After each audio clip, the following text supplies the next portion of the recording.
Imagine surviving war zones, carrying bleeding friends on your back, hearing mortars scream past your head, only to come home and be called a liar by the people you trusted most. My own mother and brother accused me of faking my military service to steal my dad's inheritance. But they forgot one thing: I'm a soldier. I've fought bigger monsters than them. If you've ever been betrayed by the very people you thought would stand by you, hit like, subscribe, and get ready for one of the most painful yet deeply satisfying revenge stories you'll ever hear. I grew up just outside Sacramento, California. Our small house smelled of pine cleaner and cigarette smoke. My dad was a quiet man, his shoulders permanently slouched like he carried invisible rucksacks. He never talked much about Vietnam, except on rare evenings when he'd sip cheap bourbon on the porch and stare at the moon. My mom was different. Her voice was always sharp, like snapping twigs. She called me her helper, which really meant I was her unpaid maid. When I was 7, she told me, "Your brother will take care of us when we're old. You'll be gone, married off somewhere." When my little brother was born, they named him after Grandpa. Suddenly everything in the world revolved around him.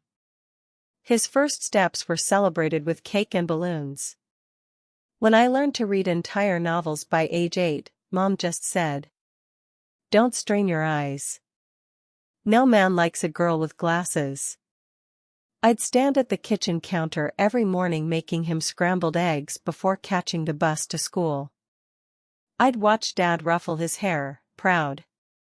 I wondered what it felt like to be seen like that. In high school, I joined ROTC. My dad's eyes shone the first time I wore my uniform. It was the only time I saw tears in them. "You're braver than I ever was," he whispered. But Mom said, "That's not ladylike. You're too rough." I ignored her. Every push-up felt like pushing the world off my shoulders. Every mile run felt like running away from her voice in my head. I enlisted at 18. Boot camp was hell. I remember day 3. We were crawling through thick Georgia mud under barbed wire as drill sergeants screamed above us. My arms burned, my knees bled through my camo pants, my chest heaved so hard I thought I'd vomit. But I kept going. Because every time my mind screamed give up, I saw my mother's face saying, "You can't do this." My first deployment was to Iraq. The heat slapped you in the face the moment you stepped off the C-130.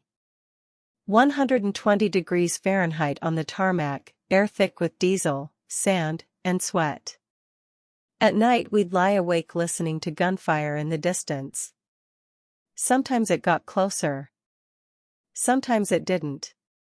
One morning, an IED ripped apart the Humvee in front of ours. We sat there frozen as the dust settled and screams filled the radio. I held a dying man's hand as he stared blankly at the sky, whispering, "Tell my wife I love her." I watched life leave his eyes. And something inside me hardened forever. I pushed myself harder than anyone. I learned Arabic phrases to connect with locals, trained new recruits, and completed missions with precision. My unit called me Steel Spine. I was injured twice, once shrapnel cut into my thigh, and once a collapsing wall broke my wrist. Both times, I refused medevac. I healed in field, taped up, and kept moving. By the time I was promoted to lieutenant colonel, my uniform bore medals for valor, leadership, and service. My father sent me a single text. "You're my hero." That was enough for me. 20 years later, I returned home to visit him more often. His hair was pure white, his voice soft like old cotton. We'd sit on his porch by Monterey Bay, watching pelicans dive into silver waves. Then came the call. Heart attack in his sleep. Quick. Peaceful. At his funeral, I stood in uniform, chest heavy with grief and medals. People thanked me for my service. Mom just scowled at my short haircut and said, "Couldn't you at least look feminine today?" My brother Doug barely glanced up from his phone, texting his girlfriend about weekend plans. Dad left me his Monterey Bay house. It was small, cedar walls, navy shutters, and the scent of sea salt soaked into the floorboards. But it was priceless to me. My memories lived in every plank. When the lawyer read his decision, my mother's lips curled in disgust. Doug's face twisted with rage. "Why would he leave it to you?" he spat. "You're never here. You don't deserve it." Mom said nothing, but the cold in her eyes cut deeper than any words. A month later, an official envelope arrived. I tore it open with shaking hands. They were suing me, my own mother and brother, accusing me of forging my military records to steal Dad's property. My knees buckled. I sank to the floor, staring at the paperwork spread around me like shrapnel after a blast. I tried calling Mom. Straight to voicemail. Doug texted, "Give up now and avoid embarrassment." At that moment, something inside me roared alive. They want to fight? I'll give them a war. I called every commanding officer I'd served under, requested certified service records, medal citations, deployment rosters, injury reports, commendations, photos, videos, letters from soldiers I'd led.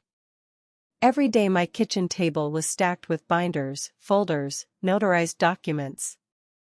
I slept 2 hours a night, fueled by black coffee and sheer fury.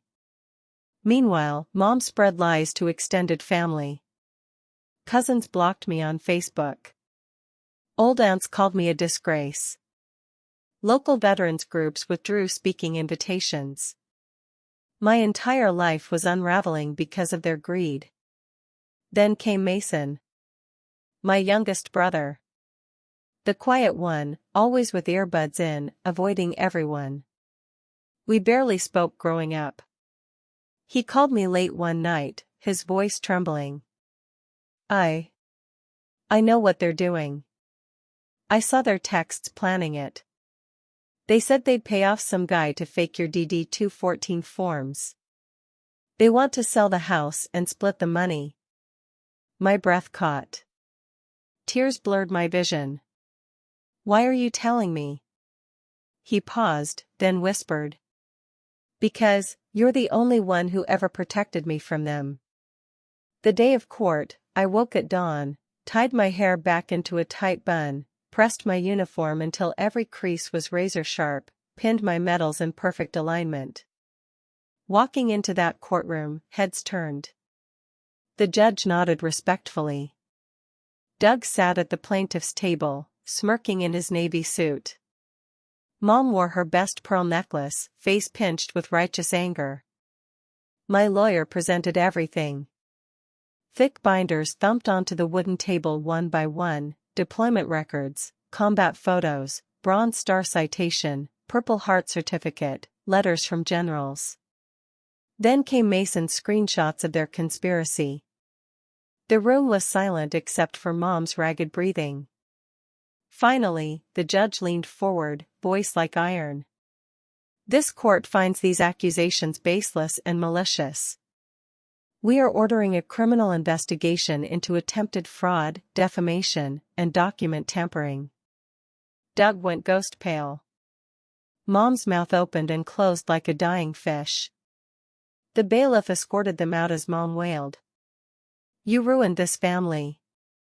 I stood there, tears streaming silently down my cheeks, medals glinting under fluorescent lights. For once, no one could ignore me. It's been over a year now. Doug and Mom were charged with fraud and defamation. They're out on bail awaiting sentencing. We don't speak. I doubt we ever will. Mason visits me every weekend. We sit on the Monterey porch, listening to waves crash, drinking coffee as dawn paints the sea gold. Sometimes he talks about his coding projects. Sometimes we just sit in silence. I forgave them, not because they deserve it, but because I deserve peace. I still wear my uniform with pride. I still wake up at 4 a.m. to run along the beach. Every sunrise reminds me. I survived war zones, death, betrayal, and I am still here. Stronger than ever. If this story made your heart ache but also gave you hope, smash that like button, and tell me in the comments, have you ever been betrayed by someone you trusted? And how did you rise above it? Subscribe for more powerful, real revenge stories just like this, stories of resilience, justice, and reclaiming your life with unbreakable strength.